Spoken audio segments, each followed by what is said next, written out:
So Chris, how you doing?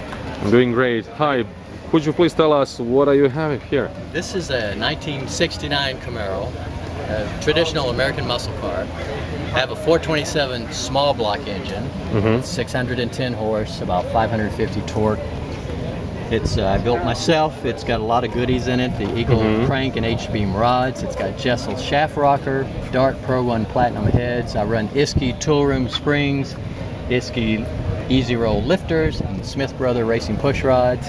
I run a Dominator carburetor with a Motown tall deck, Jessel belt drive, all aluminum on the top side, and lots of little gauges. Fuel pressure, temperature, vacuum, tachometer, oil pressure, voltage. Even have an hour meter that tells you the run time on the motor. So 844 hours on the motor. Okay. Perfect. And then this gauge in the back, it will show you the voltage coming through, like 12 volts.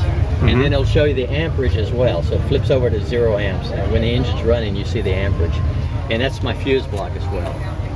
And I built the motor myself, did all the cutting of the rings and assembly, and it turned out real nicely. It's a solid roller lifter motor, 672 lift on the cam, 270 degrees at 50 on the duration, and like I say, produces about 610 horsepower. 610 horsepower.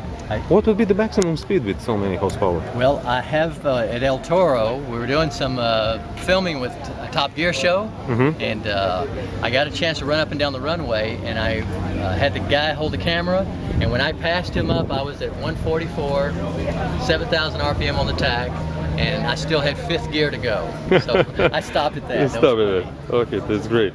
How long it takes to build such an engine, you know? This took me about 5 months. You know, I didn't do it full time, but it's doing a lot of research.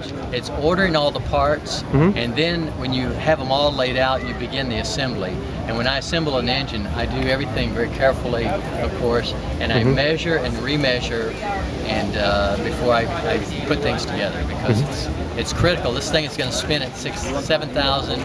I've actually spun it to 8,000 a few times, and I want it to hold together, right? Not come apart.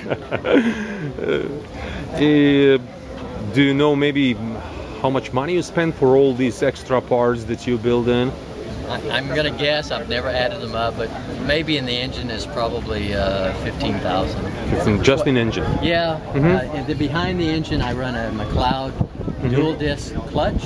It handles up to 900 horses, so it's nice and solid. I have AC, electric windows and locks. I have all the modern units. Oh, yes, I can see that you even have digital cameras inside, so you can record when you're driving. GoPro is there. If you go on YouTube, I've got about 125 videos on YouTube. Perfect. Do you have the YouTube name where our... I sure do. It's BMBLB 69. Bumblebee 69. Bumblebee 69. BLB 69. Perfect. And touchscreen stereo. There's my nav system, tilt wheel, air conditioning, my hockey stripe on the dash, which is from the Z28, of course. And that's the inside. The Pro Car seats with original Madrid vinyl and houndstooth. Put on a new seat. Perfect. Thank you.